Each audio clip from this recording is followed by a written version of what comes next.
Buenas tardes a todos. Muchas gracias por estar aquí en Animal Talks, un programa que se originó a partir de la cuarentena y pues esta idea original de Bioethos, que lo que pretende es acercar a la ciencia con las personas. Hoy tenemos un invitado muy especial. Me declaro su fan. Yo también. Desde siempre. Se llama Rafael Hugestein y está con nosotros. Es la autoridad latinoamericana de jaguares y es un honor realmente que esté con nosotros aquí en este espacio para hablar pues de lo que más nos gusta, que son los animales y en este caso pues los jaguares. Entonces bienvenido Rafael, bienvenido a Colombia, por lo menos virtualmente. Así es. Gracias por la presentación y bueno, gracias por esta oportunidad pues de entrar en estos temas apasionantes e interesantes de de la conservación del jaguar y los problemas de conflicto en América Latina. Un gran problema que está en expansión en América Latina y en Estados Unidos también es el conflicto con los predadores, con los carnívoros. Pues. Indudablemente los carnívoros, sobre todo en situaciones de bajas poblaciones de presas silvestres, van a las presas domésticas. Eso origina una represalia por parte de los ganaderos que matan a estos carnívoros y muchas veces pagan justos por pecadores. Y en ese sentido, Pantera ha sido una de las pocas organizaciones que ha entendido el problema, que hay que trabajar junto con los ganaderos y no en contra de los ganaderos. Porque finalmente son ellos y sus predios los que van a decidir la supervivencia de estos felinos. Y mientras más colaboremos con ellos y mientras más nos ganemos la confianza y el respeto de ese sector, mejor va a ser para la fauna en general y para los felinos.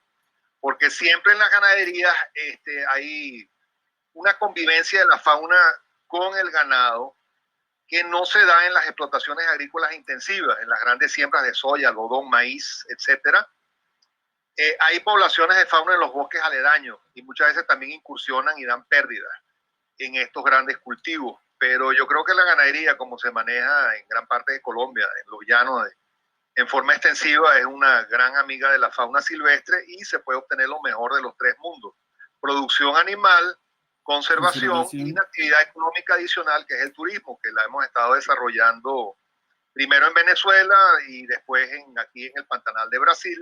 Y Colombia también está dando ahorita sus primeros pininos en el turismo orientado a jaguares, como lo vemos en la Aurora, los atos de la cooperativa Guanapalo, y esperamos en el futuro cercano varios otros atos se incorporen con esta actividad, que finalmente es más rentable, mucho más rentable que la ganadería. Un abrazo, aprovechando si nos ven las personas de Guanapalo, de la Aurora, también conocidos nuestros, amigos, y que están haciendo un trabajo espectacular por la conservación. Pero no te me adelantes porque yo primero quiero saber quién es Rafael Hugestein, por qué se metió a este cuento de los jaguares, cuándo pasó eso, cómo fue ese proceso para llegar hasta allá.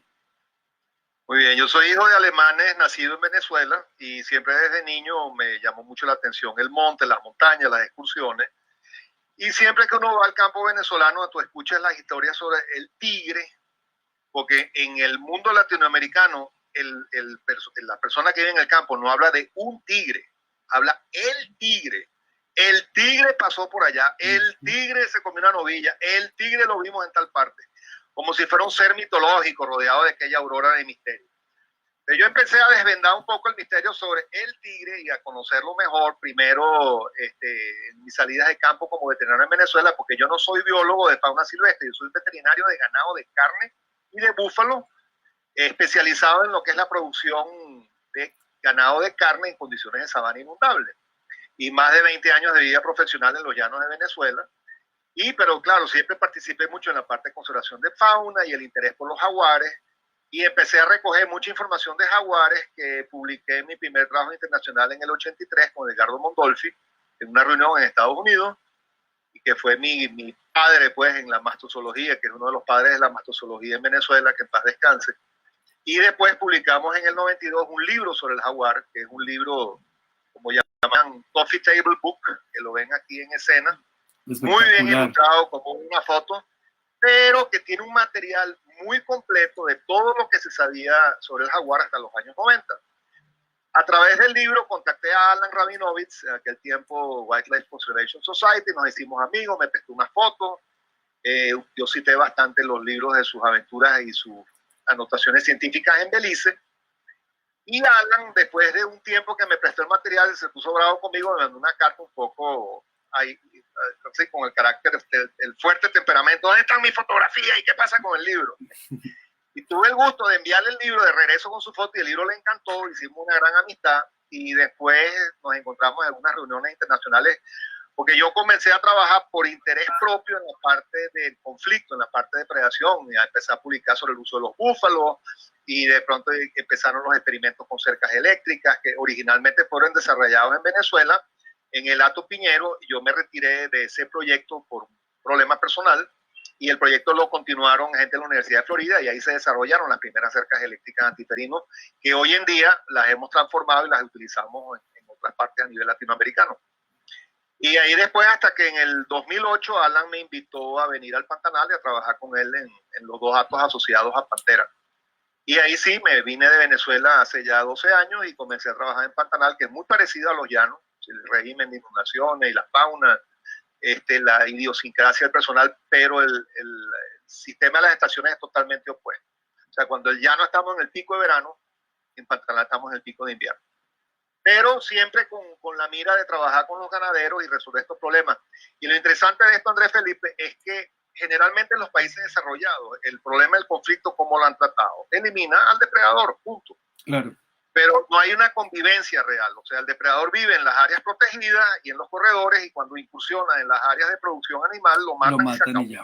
Uh-huh. Exacto. Entonces, el approach nuestro ha sido diferente, ha sido más un estilo de convivencia. Entonces, desarrolla varias estrategias donde está la utilización de la cerca eléctrica especialmente diseñada para evitar los ataques, la utilización del búfalo como una especie que se defiende cuando son rebaños pequeños, bien manejados, es una gran solución, bien manso, la utilización de las razas criollas, donde Colombia tiene especial relevancia porque Colombia es uno de los pocos países que tiene gran mérito a nivel latinoamericano, que ha preservado como 7 u 8 razas criollas, donde nosotros hemos probado el San Martinero con muy buenos resultados en el Hato La Aurora.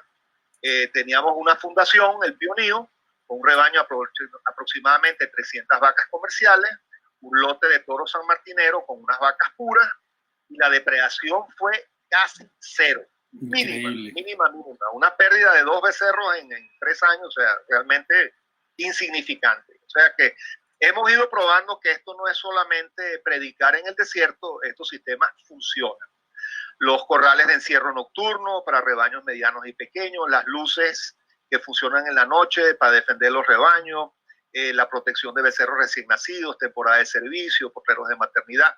Entonces ya hay un abanico de medidas que tenemos disponibles a disposición de los ganaderos, que claro, cada región es diferente, cada finca es diferente, la mentalidad de cada ganadero es diferente y es difícil convencerlo, porque ellos son muy tradicionalistas, pero siempre te encuentras el innovador que quiere probar algo nuevo, y a través de ellos hemos ido desarrollando esto. En Colombia, a través de Esteban Payán y Pantera Colombia, tenemos más de 40 fincas con estrategias antidepredación regadas en la geografía colombiana con muy buenos resultados.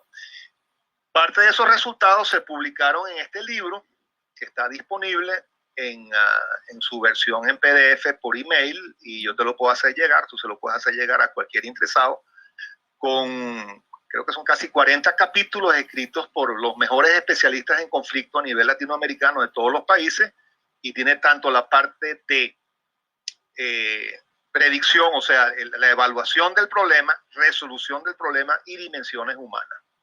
Y tiene 2 capítulos muy interesantes de un problema que afecta mucho a los felinos, que es la parte de peligrosidad hacia los humanos. Claro. Porque al jaguar le dan la misma fama del tigre asiático. Y su comportamiento es completamente diferente. El tigre es un animal mucho más atrevido y tiene a veces problemas de depredación sobre humanos. ¿Por qué?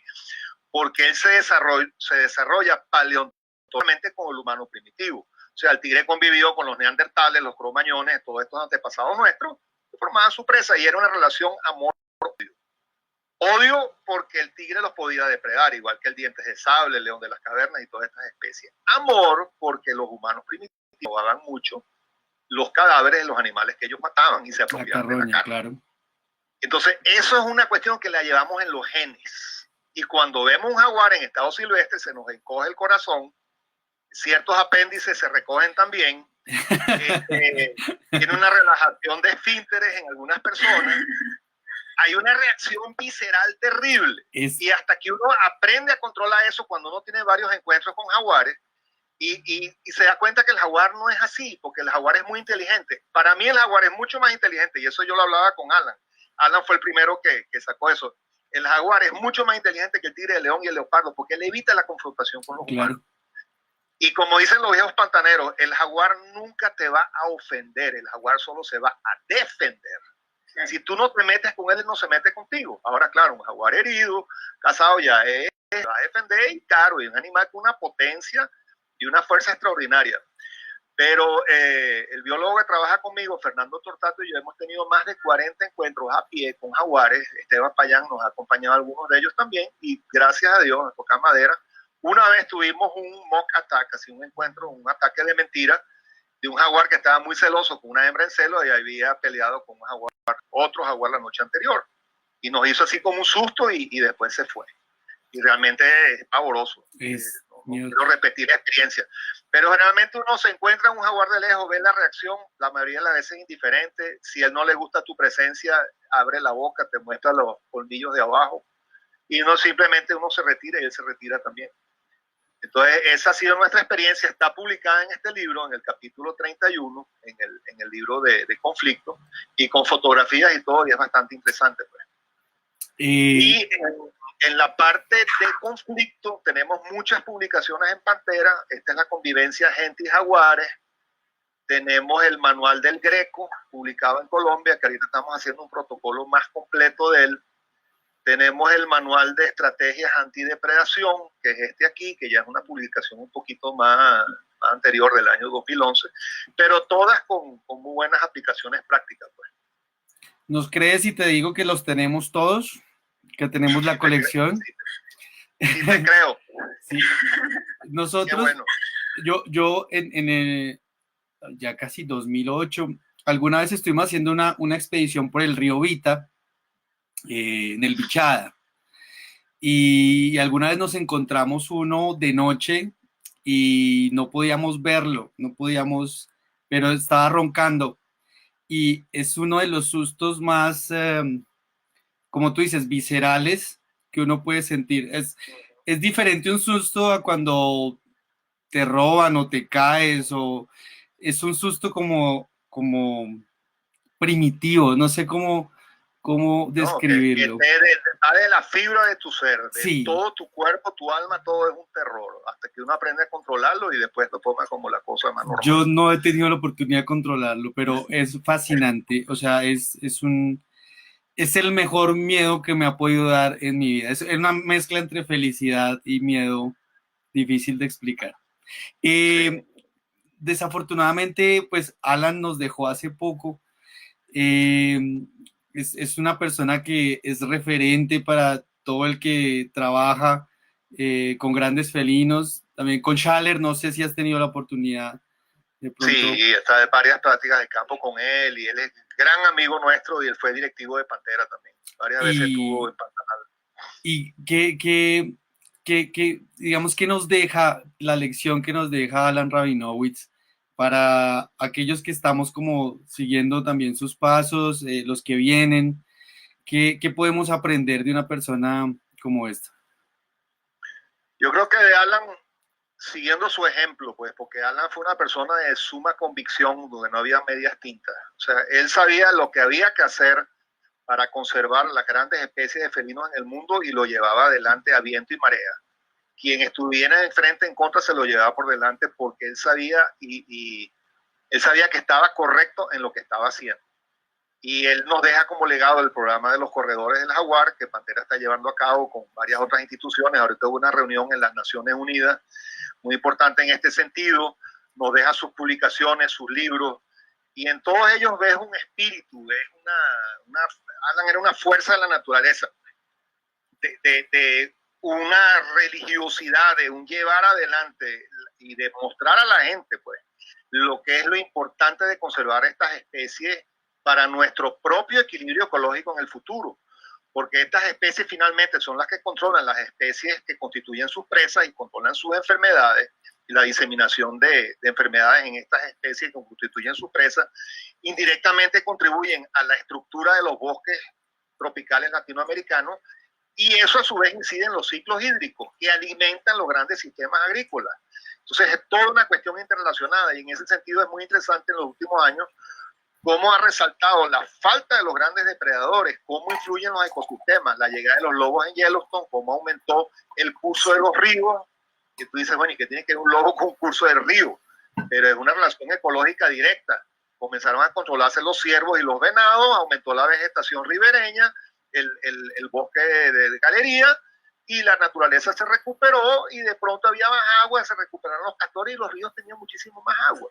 Entonces, ahí todavía hay muchos mecanismos que ni siquiera entendemos, pero en la parte de diseminación de enfermedades y en ese efecto ecológico, estos grandes predadores tienen un efecto indudable, y de ahí la importancia de hacer conocer a la gente su conservación, de hacer conocer a los ganaderos que existen sistemas, no para evitarle un 100%, pero para controlar las pérdidas de ganadería y de convencerlos de que estos animales no son peligrosos para los humanos si no nos metemos con ellos. Me encanta que toques ese tema porque me da pie para decirte qué hace que, para los que nos están viendo, que de pronto tienen esta pregunta, ¿qué hace que un jaguar vaya y se alimente de especies domésticas? Hay varios sistemas conducentes. Por una parte, el manejo del ganado, sobre todo, no hay nada más estúpido que un becerro pequeño. O sea, eso es como ir al McDonald's y agarrar una cajita feliz. Exacto. Entonces, si tú a un jaguar le pones una cantidad de vacas preñadas al lado del bosque que están pariendo becerros pequeños, la vaca acaba de parir el becerro sale todo turulato, tembleque, parándose. ¿Y qué es más fácil que agarrar un becerro eso y llevárselo, entiendes? Entonces, hay sistemas que se basan en tres grandes columnas en lo que nosotros trabajamos con los ganaderos. Uno, evitar la vulnerabilidad del ganado. ¿Cómo? Cercas eléctricas, manejo con búfalos, ganado sanmartinero, con corrales en turno, las luces, varias cuestiones que se pueden aplicar. Dos, aumentar las poblaciones de animales silvestres, porque mientras más fauna silvestre estas especies tengan disponibles, menos necesidad tienen de recurrir al ganado. Y tres, ayudar al ganadero a mejorar su productividad, porque entonces él compensa las pérdidas anteriores y las actuales con una mejor productividad, mejores vacunaciones, desparasitaciones, programas de alimentación. Entonces son tres puntos de ataque al mismo tiempo que no se pueden descuidar ninguno de los tres. Los tres hay que trabajarlos y dan buen resultado, como ya lo hemos demostrado en varias fincas con las que estamos trabajando. Y sobre todo para el biólogo es muy difícil entender la parte de producción animal, ¿correcto? Les gusta tener el bife en el plato, pero no les gusta ver la parte donde estaron el bosque para sembrar el pasto, de la vaca está comiendo el pasto. Entonces es inevitable, necesitamos esa parte de producción agrícola para alimentar la humanidad, pero eso necesita zonificación, control de las áreas protegidas, corredores, mantenimiento de la biodiversidad, fuentes de agua sobre todo. Entonces es todo un sistema interrelacionado que nosotros como profesionales es muy importante que lo tengamos muy en cuenta. Este mes, el mes que pasó, abril, a raíz de la cuarentena, nos han llegado muchísimas solicitudes como de asesorías de estos temas a Bioetos. Aparentemente hay una interés mucho más grande en este momento con el tema de animales y cuarentena que está por todo el país. Entonces, muchas de ellas han sido relacionadas con jaguares que están merodeando, con pumas que han predado sobre chivos, no sé si los sí, camuros, y ocelotes que están predando sobre aves de corral. Muchos, ha aumentado muchísimo la frecuencia, pero normalmente nos llegan ese tipo de cosas, pero como una vez cada 6 meses. ¿Qué podemos hacer nosotros para aconsejar a partir de tu experiencia como a estas personas que están sufriendo en este momento ataques y que no de pronto no pueden estar en un ambiente donde puedan aprender o puedan implementar algún tipo de estrategias como estas? Mira, Andrés Felipe, en fincas pequeñas, lo más fácil sería encerrar los animales en la noche en un corral cerca de la casa donde tengan luces y tengan perros. ¿Okay? Ya esa medida en fincas pequeñas resuelve prácticamente 90-100% del problema. En fincas medianas, las categorías de edad más afectadas son esas especies, camuros, ovejos, chivos, etcétera, y las aves de corral, que se podrían reunir cerca de la casa también. En el caso del ganado, por lo menos tener ciertos potreros más limpios y alejados de las zonas boscosas donde mantener las vacas preñadas a término, que están pariendo los becerros pequeños. Porque los becerros pequeños son los más proclives a sufrir la depredación. Y de ahí, si ellos quieren, hay fincas modelo. Pantera tiene fincas regadas en toda Colombia que ellos pueden ir, ver cómo funcionan las estrategias, la cerca eléctrica, toda esta parte. Enviarles el material publicado que tenemos disponible, que se le puede enviar los manuales de federación, la guía de convivencia, el manual Greco. Yo tengo separado, te lo puedo enviar los PDF de los capítulos del libro de conflicto, donde habla, porque a mí me gusta la parte de resolución. Hay otros expertos más en la parte de diagnóstico y de dimensiones humanas, pero en la parte como veterinario trabajamos mucho en la parte de resolución.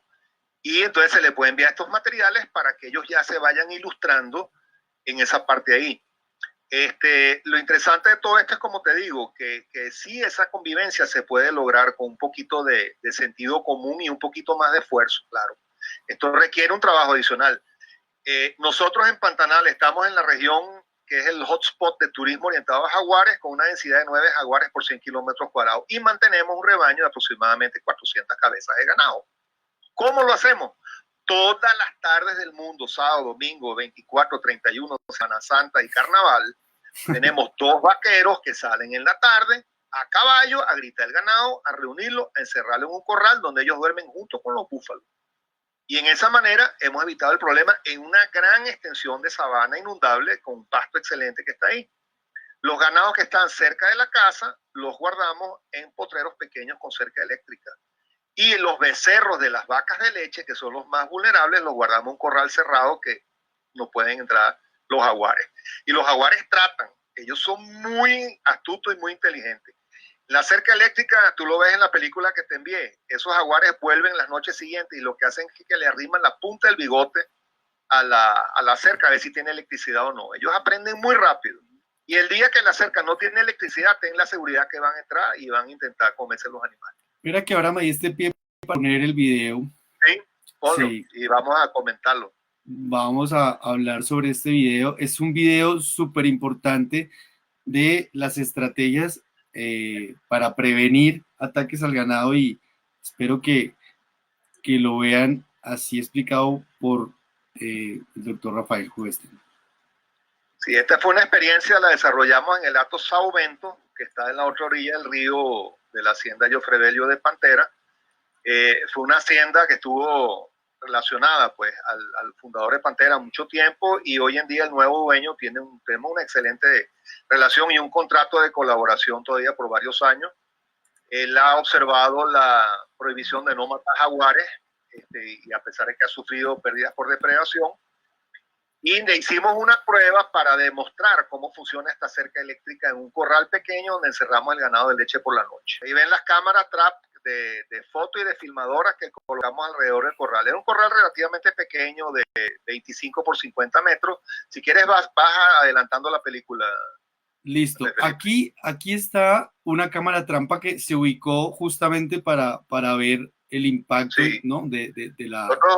Esto es una toma de dron que hizo Fernando. Aquí ven el pequeño corral donde, sí, estamos guardando el ganado, y esto se puede hacer en cualquier finca, de mayor o menor tamaño según el tamaño del rebaño. Esta prueba la hicimos específicamente, fue para demostrar el efecto de la cerca eléctrica, porque nunca había sido filmado. Se había filmado en zoológico el efecto de un choque de este tipo de esta cerca con un felino, pero nunca en condiciones silvestres. Y lo que hicieron fue colocar varias cámaras, ¿no? En cada entrada, sí, posible, sí, del jaguar. No, enfrente de todo el corral. Entonces, esa cerca tiene un pelo eléctrico, sí, a 20 centímetros del suelo, un pelo negativo, otro pelo de alambre eléctrico, sería 20, 40, 60 centímetros, uno que son los 2 pelos de alambre eléctrico para repeler jaguares. Después el cuarto pelo de alambre es negativo y el quinto, que es el penúltimo, es positivo para el ganado, para que el ganado, porque el ganado busca vender con la cabeza. Si quieres, ponte a adelanta la filmación. Listo. Ahí sube el dron. ¿Eso es un mango? ¿Qué es eso? Son árboles de mango y el árbol que está a la izquierda estaba completamente rajuñado del jaguar. El jaguar lo utilizaba para afilar, para limpiar sus uñas y marcar territorio. Porque estamos en la orilla, tengo a la derecha mía el río Piquirí y en el frente mío tengo el río Cuyabá. Ahí la gente está encerrando el ganado y el toro se va acercando lentamente. Ahí ven el efecto de la cerca eléctrica en el toro. Sí. Le da un choque eléctrico, él intenta salir, toca la cerca con la nariz, pero fíjese que se le encoge hasta el trasero. Esa reacción, ¿vio? Es impresionante la reacción. ¿Por qué? Porque la cerca, ahorita viene un jaguar que intenta entrar un macho, ese machito, un machito joven, llegó como a las 2 de la mañana. Y otra hembra que no es su madre, nosotros conocemos estos jaguares, claro. Una hembra que se llama el llano chucuta, que le falta una parte del rabo. Ahí intenta entrar entre el primer y el segundo pelo, recibe el choque y sale corriendo.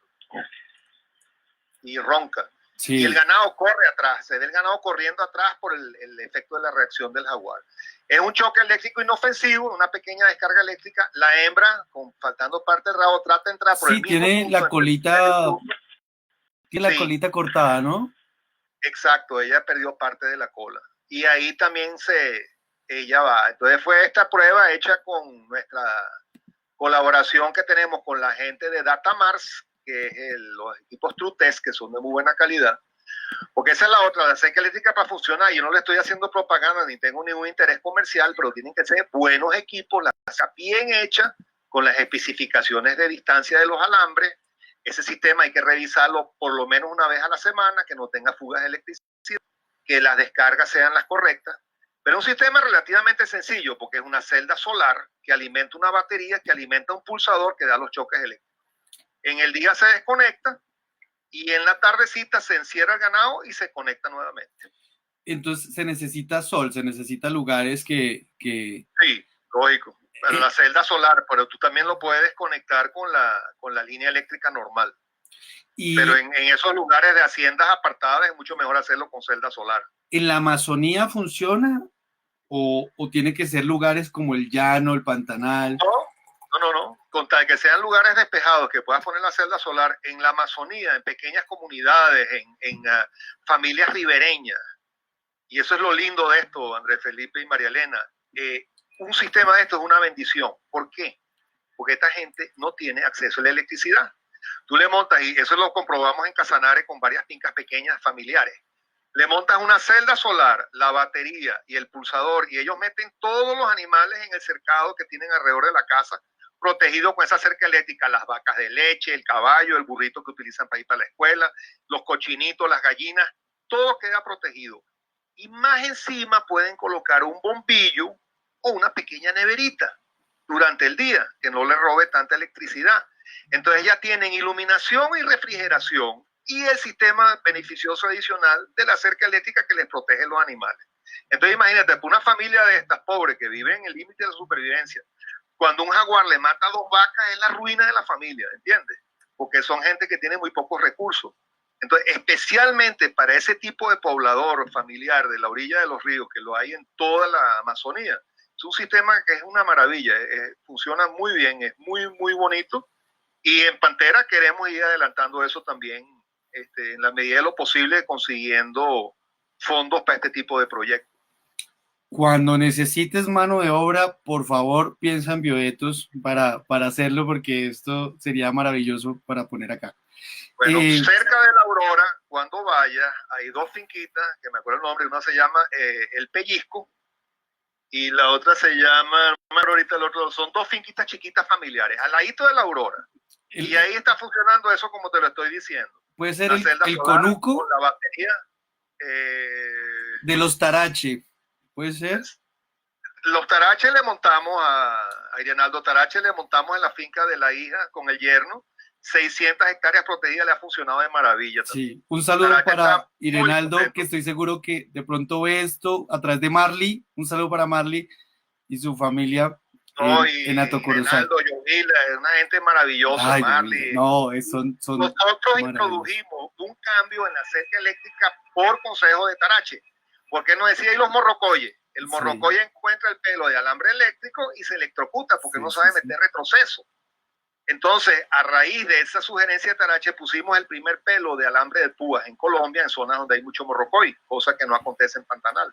Claro. El primer pelo de alambre eléctrico, de alambre de púa, y después que viene la organización de los pelos de alambre eléctrico.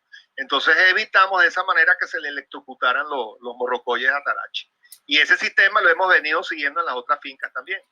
Es posible, Rafael, digamos, los jaguares son animales con una cognición importante, ellos aprenden muy rápido. Nosotros hemos visto diferentes tipos de aprendizaje. Es posible que haya habituación a este tipo de estrategias y que después no funcionen si hay un tiempo prolongado. Por ejemplo, el tema de la luz, el tema de los sonidos, a veces recomiendan un radio prendido, o el tema de incluso ropa humana sudorosa. ¿Estas estrategias pueden provocar alguna habituación o el jaguar es muy respetuoso, lo encuentra una vez y ya, se va? Mira, estos animales son muy inteligentes y ellos le buscan la vuelta a las cosas. Puede provocar una habituación, las luces, las campanas. Por eso son sistemas que hay que ir, si es posible, rotándolos o cambiándolos con cierta regularidad o combinarlos, que combinándolos también la efectividad es mucho mejor. Yo te quería poner un momentico aquí en la imagen de la cerca eléctrica que la desarrollamos con Pantera Colombia, que es precisamente tiene ese pelo de alambre eléctrico en la parte baja que es sumamente efectivo. Ya te lo voy a encontrar por aquí. Aquí, aprovechando, Semuar Mora nos pregunta cuál es el porcentaje de probabilidad que el jaguar salte por encima de esas cercas. No, es muy difícil, fíjate. Aquí lo ven, aquí viene el pelo de alambre de púa en la parte de abajo y después 3 pelos de alambre eléctrico y el negativo arriba con el pararrayo inclusive también. Es muy difícil porque él cuando va a depredar, él va al acecho. Él no viene corriendo a espantar su presa, ¿entiendes? Entonces, como él entra al acecho, él entra agazapado y trata de entrar por debajo del último pelo de alambre de la cerca o entre el primer y el segundo. Ahí le da el corrientazo y por eso es muy importante el distanciamiento. ¿Por qué? Porque si él logra meter la cabeza y recibe el corrientazo, él va a romper la cerca y va a entrar, ¿correcto? En cambio, si él apenas apoya la nariz o apoya la frente o apoya una parte de la cabeza, ya recibe el primer choque, él va a recular inmediatamente. Por eso la disposición de los alambres y la carga fuerte son tan importantes para evitar la depredación. Porque sí nos ha pasado que de repente, sobre todo en fincas grandes, él encuentra una abertura, por ejemplo un río, se lleva una parte de la cerca o socava una parte inferior y él logra meterse por debajo a dar el problema de depredación y después no encuentra por dónde salir. Por eso estos sistemas hay que estarlos comprobando continuamente. Hay una cosa que no puedo dejar de preguntar. Hicimos nosotros un trabajo de dieta a partir de cuando estábamos en la universidad. Hicimos un trabajo de dieta, pero a partir de entrevistas informales a cazadores. No lo hicimos típicamente recogiendo eso, pues era otra época también. Y no teníamos tecnología para poner cámaras todavía. Y encontramos que había la mayor proporción de los ítems que se comía el animal eran perros en esta zona. ¿Qué pasa con los perros y los jaguares? ¿Por qué hay esa como preferencia hacia este tipo de animal en algunas zonas? No digo que todas, pero en algunas zonas hay una preferencia por perros, incluso tienen estrategias de cacería enfocadas hacia estos animales. Sí, te explico. El asunto es el siguiente. Los jaguares son muy inteligentes y son individualistas. Y ellos aprenden a cazar ciertas especies que son de su preferencia. Por ejemplo, jaguares del estudio de Peter Crouch y Howard Quigley, en lo que es hoy en día la Hacienda Caimán, en aquella época era la gran famosa estancia Miranda. La hembra que ellos estudiaron, la preferencia de ella era porco monteiro, que es el cochino alzado, el cerdo que se volvió feral, que lo hay en los llanos y lo hay en Pantanal también. Y las 2 especies de pecaríes, los chácharos, báquiros, tienen diferentes nombres a nivel de América Latina. Saínos acá se conocen. Los saínos, exactamente, los troperos, etcétera. Entonces, ¿qué pasa? Hay jaguares que se especializan en cazar estas especies de saíno o estas especies de cerdo asilvestrado. Otros jaguares se acostumbran a cazar yacaré o crocodílidos, como hay varios en la región de Puerto Joffre, está el pirata, está Geoff, varios jaguares que solamente van a los yacarés. Otros alternan más yacaré capibara y otros aprenden a cazar ganado. Y algunos aprenden a cazar perros, sobre todo en zonas donde hay pocas presas naturales, porque hay mucha cacería y los cazadores mantienen perros. Y el problema es que una vez que se habitúan a comer estas especies, se vuelven unos especialistas. En estos casos en Belice y en Colombia, de un jaguar entrar en un rancho, ir a sacar el perro de la cama, sí, de la persona que está durmiendo ahí, lo mata y se lo lleva. Y el leopardo tiene el mismo problema. Ustedes ven muchos filmes circulando por ahí que le echan la culpa a los jaguares. Leopardos entrando en la ciudad de Calcuta, en Bombay, en todas estas grandes ciudades de la India, salen de las inmediaciones de la ciudad, parte boscosa, entran en la ciudad, arrasan con los perros y se los llevan. Y muchas fotos de muchos filmes de cámaras de seguridad mostrando eso también. En la Transpantaneira tenemos un jaguar que lleva cerca de 20 perros. Pero ¿qué pasa también? La gente local cuando se va para el pueblo deja las casas solas y no se lleva a los perros. Los perros quedan solitos ahí, le ponen una cantidad de ración, o a veces los perros pasan hambre y se comen casa de los vecinos, o a veces inclusive se van a matar los animales del vecino, porque hemos tenido problemas, por ejemplo, en una finca que tenía una pérdida por conejo, y estaba diciendo que era un felino, pusimos las cámaras atrás y era el perro del vecino que venía a comer los conejos. Entonces, esos perros solos, que prácticamente muchas veces asilvestrados, son fácil presa de los jaguares, y una vez que ellos aprenden, le cogen una afición, aparentemente la carne es muy sabrosa, la carne de perro, porque hay jaguares y leopardos que se aficionan mucho a comerla. Y una vez que aprenden, mira, es difícil quitarle ese hábito. Ahora, hemos también visto, hay un aprendizaje cultural, ¿no? Por educación de madres a crías, sí, donde si la madre se especializa, como dices tú, tiene una preferencia de dieta, va a enseñarle estas técnicas a sus crías y van a ser a futuro cazadores, pues no especialistas, pero sí preferentes con determinados ítems. Sí. Esto en términos a la luz del ganado. Es un comportamiento aprendido.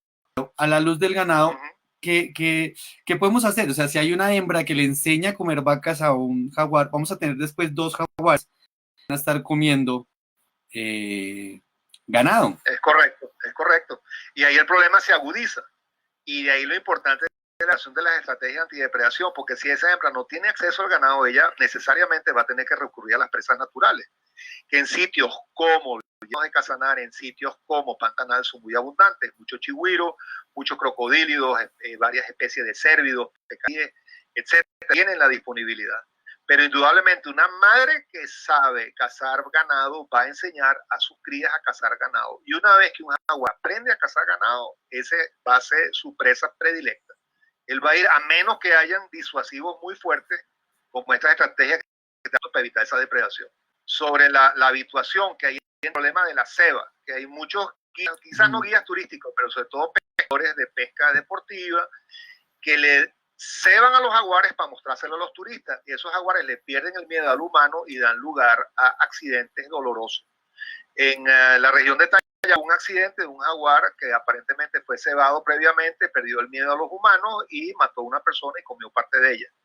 Es el único caso realmente bien documentado de un ataque con consumo, porque nosotros hemos comprobado, y es un dicho mío, no hay ningún jaguar que sistemáticamente se dedique a matar humanos y a consumirlo. No existe.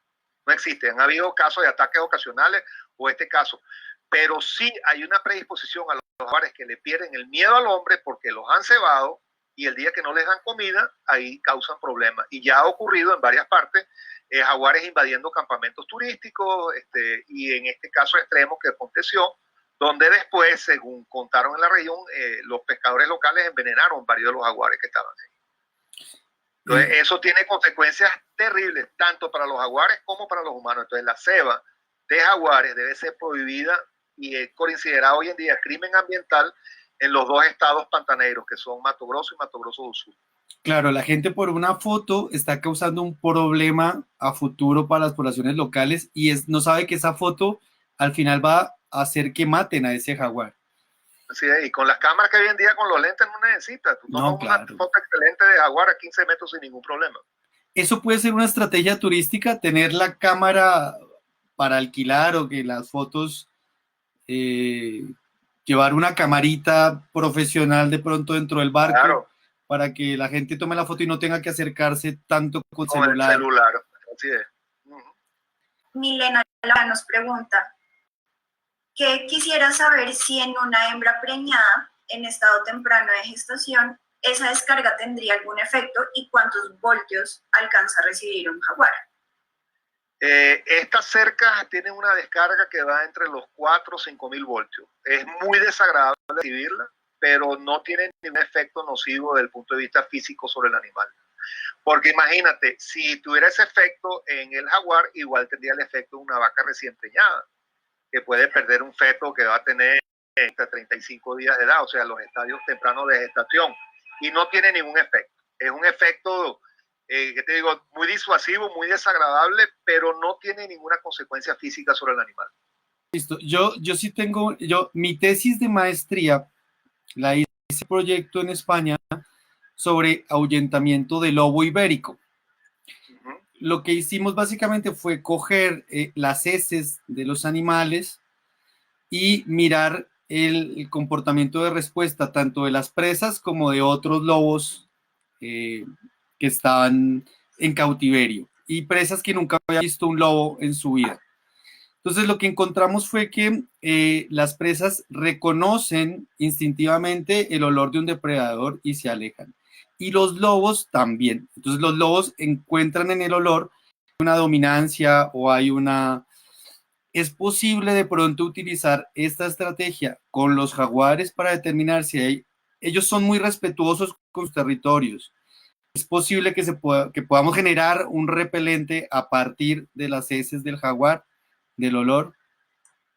Es una posibilidad, André Felipe, igual que hay gente que han embarrado las cercas con ácido cápsico, o sea, picante, ají Sí, picante. ají. Entonces le pegan la piel y da escozor o olores, por ejemplo, en el llano antes, cuando tú no querías que los burros entraran al jardín, la gente le untaba manteca de tigre a la cerca y el burro no entraba. ¿Entiendes? Entonces yo no sé si funciona viceversa también para otros jaguares, pero es un punto interesante para explorarlo. Han habido unos experimentos, por ejemplo, de la presa que una vez que un jaguar o un leopardo o cualquier felino mata, colocar una sustancia de sabor muy desagradable como cloruro de litio o algo en la presa. Y entonces el jaguar viene a comer, o el leopardo o el león viene a comer una segunda vez y recibe ese sabor desagradable y no va a volver. Pero eso para mí, yo creo que no va a funcionar, aunque había que probarlo, porque entonces él va a matar una primera vez y va a comer rapidito esa primera vez. ¿Entiendes? Va a comer rápidamente lo que él pueda, llenarse la barriga y no va a bajar a comer una segunda vez, porque él se va a dar cuenta que cada vez que yo mato un animal, la primera vez yo como bien y la segunda vez tiene el sabor desagradable. Entonces yo no como una segunda vez.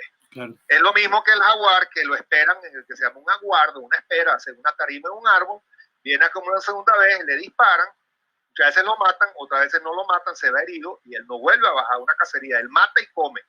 Y vi un caso de una hembra en el Alto de la Vergareña, en la Guayana venezolana, que tenía como 200 novillas en la cuenta, porque iba a un potrero, una grande criación de novillas, mataba a una novilla, le comía los cachetes y la lengua nada más, y se iba.